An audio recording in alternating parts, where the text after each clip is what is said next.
Hai anak-anakku sekalian, kali ini kita akan membahas pokok bahasan sistem hukum dan peradilan di Indonesia.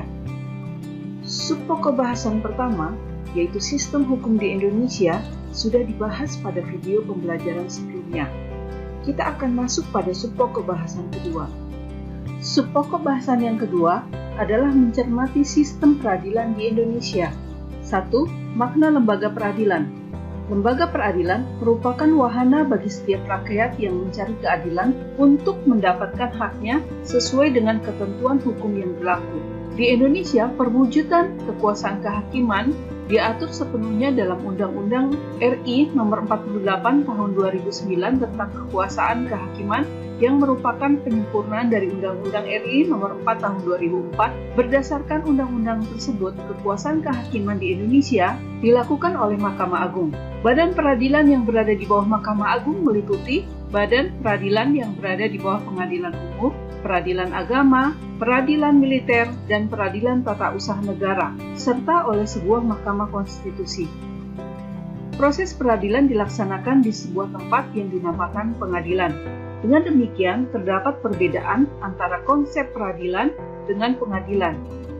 Peradilan menunjukkan pada proses yang mengadili perkara sesuai dengan kategori perkara yang diselesaikan. Adapun pengadilan menunjukkan pada tempat untuk mengadili perkara atau tempat untuk melaksanakan proses peradilan guna menegakkan hukum. Dari uraian di atas dapat dirumuskan bahwa lembaga peradilan nasional sama artinya dengan pengadilan negara, yaitu lembaga yang dibentuk oleh negara sebagai bagian dari otoritas negara di bidang kekuasaan kehakiman dengan sumber hukum peraturan perundang-undangan yang berlaku di dalam negara. Pengadilan secara umum mempunyai tugas untuk mengadili perkara menurut hukum yang tidak membeda-bedakan orang. Pengadilan tidak boleh menolak untuk memeriksa, mengadili, dan memutus suatu perkara bahwa hukum tidak ada atau kurang. Pengadilan wajib memeriksa dan mengadili setiap perkara peradilan yang masuk. Adapun yang menjadi dasar hukum terbentuknya lembaga-lembaga peradilan nasional sebagai berikut.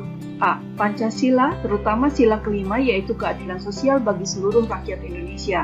B. Undang-Undang Dasar Negara Republik Indonesia tahun 1945.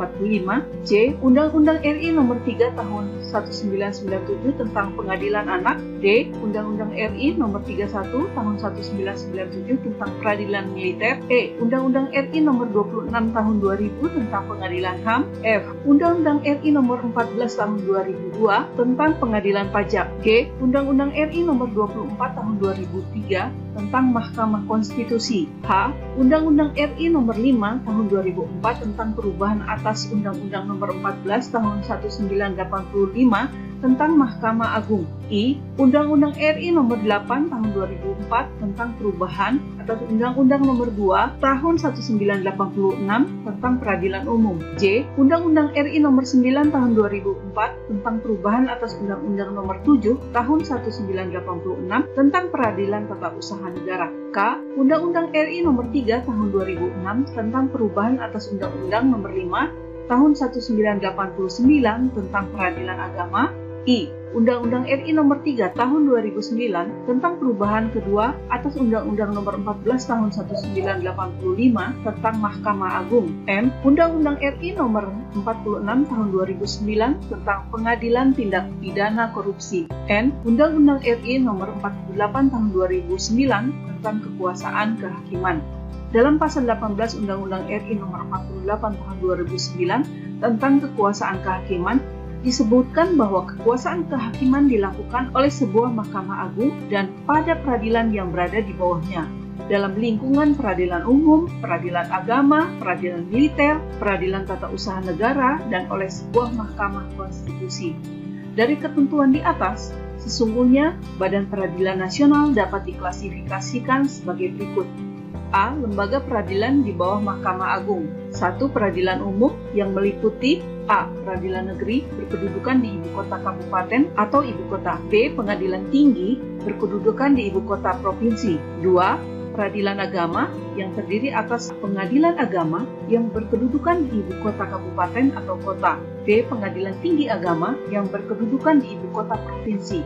3. Peradilan militer terdiri atas pengadilan militer pengadilan militer tinggi, pengadilan militer utama, dan pengadilan militer pertempuran. 4. Pengadilan Tata Usaha Negara yang terdiri dari A. Pengadilan Tata Usaha Negara yang berkedudukan di ibu kota kabupaten atau kota. B. Pengadilan Tinggi Tata Usaha Negara yang berkedudukan di ibu kota provinsi. B.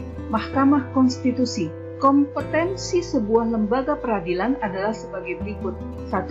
Kompetensi relatif, yaitu kompetensi yang berkaitan dengan tugas dan wewenangnya untuk mengadili suatu perkara. Misalnya, menyelesaikan perkara perceraian bagi penduduk yang beragama Islam, maka yang berwenang untuk menyelesaikannya adalah peradilan agama. 2. Kompetensi absolut, yaitu kompetensi yang berkaitan dengan wilayah hukum atau wilayah tugas suatu badan peradilan.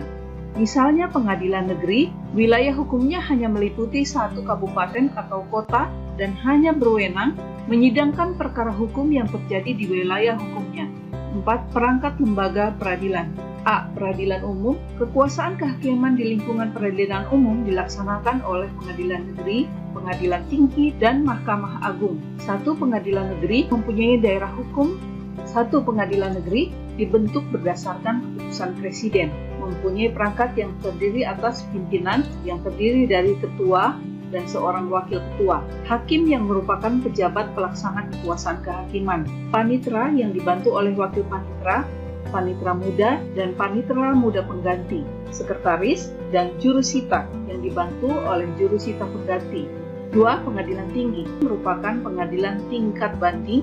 Perangkat pengadilan tinggi terdiri atas pimpinan yang merupakan ketua dan seorang wakil ketua, hakim anggota, yaitu hakim tinggi, panitera, dan sekretaris. Hakim anggota pengadilan tinggi adalah hakim tinggi. Pengadilan tinggi dibentuk dengan undang-undang. B. Peradilan agama. Kekuasaan kehakiman pada peradilan agama berpuncak pada Mahkamah Konstitusi. 1. Pengadilan agama. Pengadilan agama merupakan pengadilan tingkat pertama dan dibentuk berdasarkan keputusan presiden. Perangkat atau kelengkapan peradilan agama terdiri atas pimpinan, yaitu ketua dan wakil ketua, yang diangkat dan diberhentikan oleh Menteri Agama berdasarkan persetujuan Ketua Mahkamah Agung. Hakim anggota yang diangkat dan diberhentikan oleh Presiden atas usul Menteri Agama berdasarkan persetujuan Ketua Mahkamah Agung. Panitera, sekretaris, dan jurusita. Wakil ketua dan hakim pengadilan agama diangkat sumpahnya oleh ketua pengadilan agama. 2. Pengadilan tinggi agama. Pengadilan tinggi agama merupakan pengadilan tinggi banding. Perangkat atau alat kelengkapan pengadilan tinggi agama terdiri atas pimpinan, hakim anggota, panitera, dan sekretaris. Pimpinan pengadilan tinggi agama terdiri atas seorang ketua dan seorang wakil ketua. Ketua pengadilan tinggi agama diambil sumpahnya oleh Ketua Mahkamah Agung. Hakim anggota pengadilan tinggi agama adalah hakim tinggi. Wakil ketua dan hakim pengadilan tinggi agama diambil sumpahnya oleh Ketua Pengadilan Tinggi Agama. C. Peradilan militer. Dalam peradilan militer dikenal adanya auditorat, yaitu badan di lingkungan TNI yang melakukan kekuasaan pemerintahan negara di bidang penuntutan dan penyidikan berdasarkan pelimpahan dari Panglima TNI. Auditorat terdiri atas auditorat militer, auditorat terdiri atas auditorat militer, auditorat militer tinggi, auditorat jenderal, dan auditorat militer pertempuran. D. Peradilan Tata Usaha Negara. Kekuasaan kehakiman di lingkungan peradilan tata usaha negara dilaksanakan oleh Pengadilan Tata Usaha Negara dan Pengadilan Tinggi Tata Usaha Negara. Dibentuk berdasarkan keputusan Presiden. Perangkat atau alat kelengkapan Pengadilan Tata Usaha Negara terdiri atas pimpinan, hakim anggota, panitera, sekretaris, dan jurusita. Pimpinan pengadilan terdiri atas seorang ketua dan seorang wakil ketua. Hakim pengadilan adalah pejabat yang melaksanakan kekuasaan kehakiman yang diangkat dan diberhentikan oleh Presiden atas usulan Ketua Mahkamah Agung. Wakil ketua dan hakim pengadilan tata usaha negara diambil sumpahnya oleh Ketua Pengadilan Tata Usaha Negara. 2. Pengadilan Tinggi Tata Usaha Negara merupakan pengadilan tingkat banding. Perangkat terdiri atas pimpinan, hakim, anggota panitera, dan sekretaris. Pimpinan Pengadilan Tinggi Tata Usaha Negara terdiri atas seorang ketua dan seorang wakil ketua. Ketua Pengadilan Tinggi Tata Usaha Negara diambil sumpahnya oleh Mahkamah Agung. Hakim anggota pengadilan ini adalah hakim tinggi. Wakil ketua dan hakim pengadilan tinggi diambil sumpahnya oleh ketua pengadilan tinggi. Mahkamah Konstitusi terdiri dari 9 orang hakim konstitusi yang diajukan masing-masing 3 orang oleh DPR, Presiden, dan Mahkamah Agung, dan ditetapkan dengan keputusan Presiden. Susunan organisasinya terdiri atas seorang ketua merangkap anggota, seorang wakil ketua merangkap anggota, dan 7 anggota hakim konstitusi. Untuk kelancaran tugas Mahkamah Konstitusi dibantu oleh sebuah sekretariat jenderal dan kepanitraan, yang susunan organisasi, fungsi, tugas, dan wewenangnya diatur lebih lanjut dengan keputusan Presiden atas usulan Mahkamah Konstitusi. Masa jabatan hakim konstitusi adalah 5 tahun dan dapat dipilih kembali hanya untuk 1 kali masa jabatan. Ketua dan wakil ketua dipilih dari dan oleh hakim konstitusi untuk masa jabatan 3 tahun. Hakim konstitusi adalah pejabat negara. 5. Tingkat lembaga peradilan. Pengadilan tingkat pertama dibentuk berdasarkan keputusan Presiden, mempunyai kekuasaan hukum yang meliputi 1 wilayah kabupaten kota. Wewenang pengadilan tingkat pertama adalah: yang pertama, sah atau tidaknya penangkapan, penahanan, penghentian penyidikan atau penghentian tuntutan. 2. Ganti rugi dan atau rehabilitasi bagi seseorang yang perkaranya dihentikan pada tingkat penyidikan atau tuntutan. Pengadilan tingkat kedua disebut juga pengadilan tinggi yang dibentuk dengan undang-undang. Daerah hukum pengadilan tinggi pada dasarnya meliputi 1 provinsi. Pengadilan tingkat kedua berfungsi sebagai berikut: 1. Menjadi pimpinan bagi pengadilan-pengadilan negeri di dalam daerah hukumnya. 2. Melakukan pengawasan terhadap jalannya peradilan di dalam daerah hukumnya dan menjaga supaya peradilan itu diselesaikan dengan saksama dan wajar. 3. Mengawasi dan meneliti perbuatan para hakim pengadilan negeri di daerah hukumnya. 4. Untuk kepentingan negara dan keadilan, pengadilan tinggi dapat diberi peringatan, teguran, dan petunjuk yang dipandang perlu kepada pengadilan negeri dalam daerah hukumnya. Wewenang pengadilan tinggi: 1. Mengadili perkara yang diputuskan oleh pengadilan negeri dalam daerah hukumnya yang dimintakan banding. 2. Berwenang untuk memerintahkan pengiriman berkas-berkas perkara dan surat-surat untuk diteliti dan memberi penilaian tentang kecakapan dan kerajinan hakim.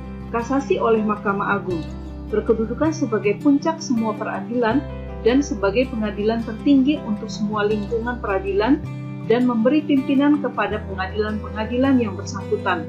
Perangkat Mahkamah Agung terdiri atas pimpinan, hakim anggota, panitera, dan sekretaris. Pimpinan dan hakim anggota Mahkamah Agung adalah Hakim Agung. Pimpinan Mahkamah Agung terdiri atas seorang ketua dan 2 orang wakil ketua, dan beberapa orang ketua muda. Wakil ketua Mahkamah Agung terdiri atas wakil ketua bidang yudisial dan wakil ketua bidang non-yudisial. Dalam hal kasasi, yang menjadi wewenang Mahkamah Agung adalah membatalkan atau menyatakan tidak sah putusan hakim pengadilan tinggi karena putusan itu salah atau tidak sesuai dengan undang-undang.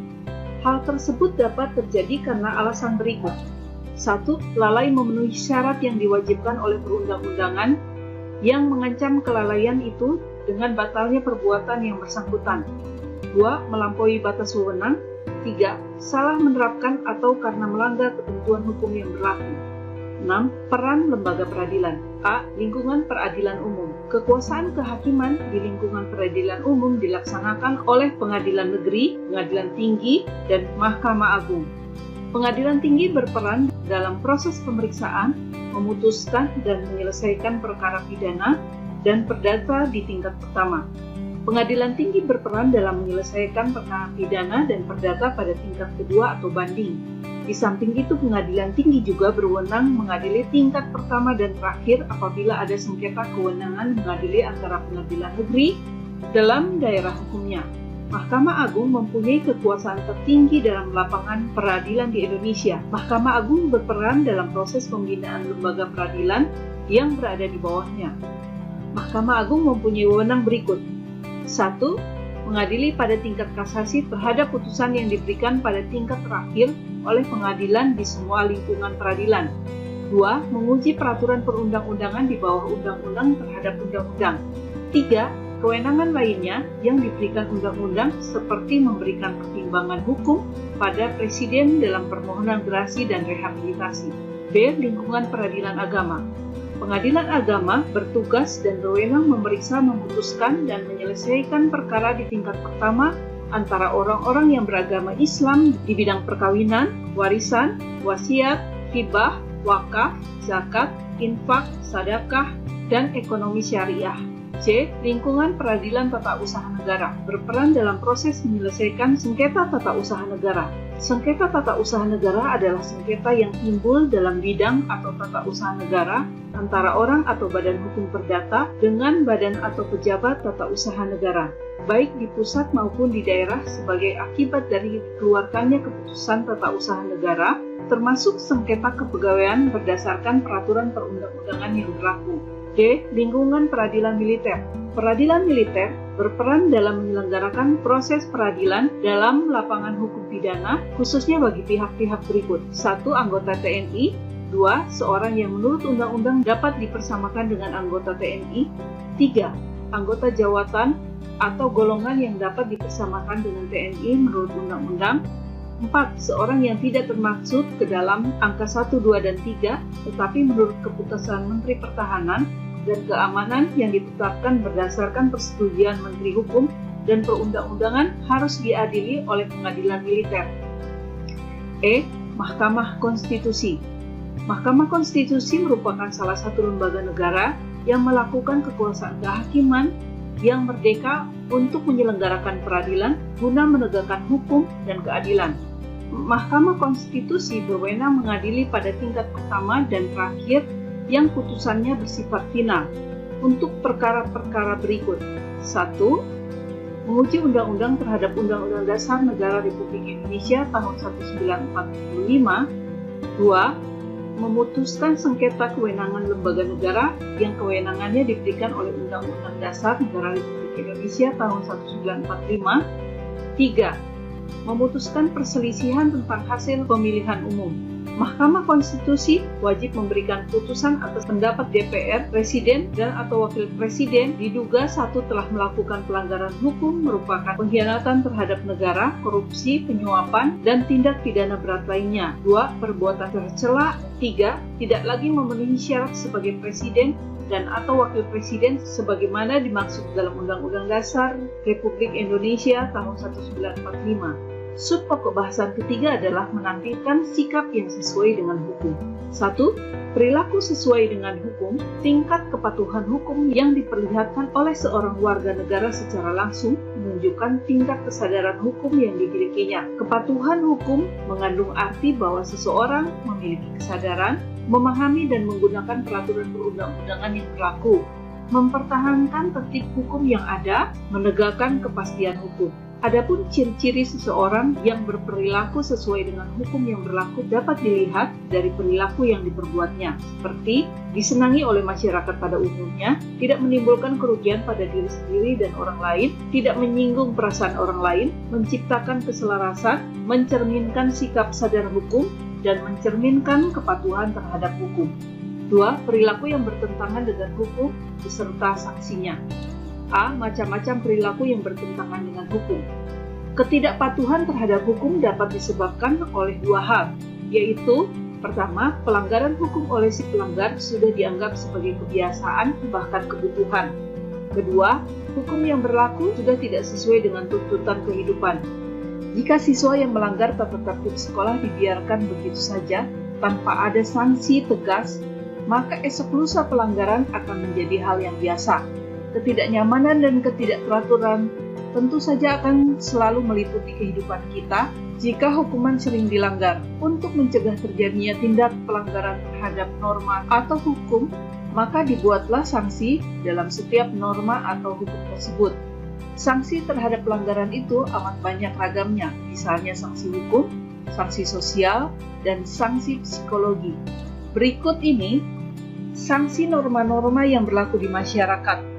Yang pertama adalah norma agama, yaitu petunjuk hidup yang bersumber dari Tuhan, yang disampaikan melalui utusan Tuhan, yang berisi perintah, larangan, atau anjuran-anjuran. Contohnya ialah beribadah, tidak berjudi, suka beramal, sanksinya tidak langsung karena akan diperoleh setelah meninggal dunia. Yang kedua adalah norma kesusilaan, yaitu pedoman pergaulan hidup yang bersumber dari hati nurani manusia tentang baik buruknya suatu perbuatan. Contohnya ialah berlaku jujur, menghargai orang lain, sanksinya tidak tegas karena hanya diri sendiri yang merasakan. 3 adalah norma kesopanan, yaitu pedoman yang timbul dari hasil pergaulan manusia di dalam masyarakat. Contohnya ialah menghormati orang yang lebih tua, tidak berkata kasar, menerima dengan tangan kanan. Sanksinya tidak tegas, tetapi dapat diberikan oleh masyarakat dalam bentuk celaan, cemoohan, atau pengucilan dalam pergaulan. 4 adalah norma hukum, yaitu pedoman hidup yang dibuat oleh badan yang berwenang yang bertujuan untuk mengatur manusia dalam kehidupan berbangsa dan bernegara, yang berisi perintah dan larangan. Contohnya adalah harus tertib, harus sesuai prosedur, dilarang mencuri. Sanksi norma hukum adalah tegas dan nyata. Hal tersebut mengandung pengertian sebagai berikut. 1. Tegas, berarti adanya aturan yang telah dibuat secara material telah diatur dalam peraturan perundang-undangan. Misalnya, hukum pidana mengenai sanksi diatur dalam pasal 10 KUHP. Dalam pasal tersebut ditegaskan bahwa sanksi pidana berbentuk hukuman yang mencakup A. Hukuman pokok yang terdiri atas hukuman mati dan hukuman penjara yang terdiri atas hukuman seumur hidup dan hukuman sementara waktu setinggi-tingginya 20 tahun dan sekurang-kurangnya 1 tahun. B. Hukuman tambahan yang terdiri atas pencabutan hak-hak tertentu, perampasan atau penyitaan barang-barang tertentu, pengumuman keputusan hakim. 2. Nyata, berarti adanya aturan yang secara material telah ditetapkan keadaan hukum berdasarkan perbuatan yang dilanggarnya. Contoh pasal 38 KUHP menyebutkan barang siapa sengaja merampas nyawa orang lain diancam karena pembunuhan dengan pidana penjara paling lama 5 tahun. Sanksi hukum diberikan oleh negara melalui lembaga-lembaga peradilan. Sanksi sosial diberikan oleh masyarakat, misalnya dengan cemoohan, dikucilkan dari pergaulan, bahkan yang paling berat diusir dari lingkungan masyarakat setempat.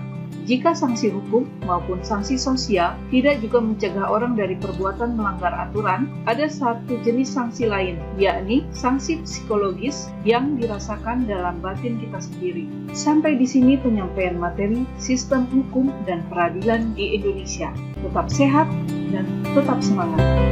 God bless you.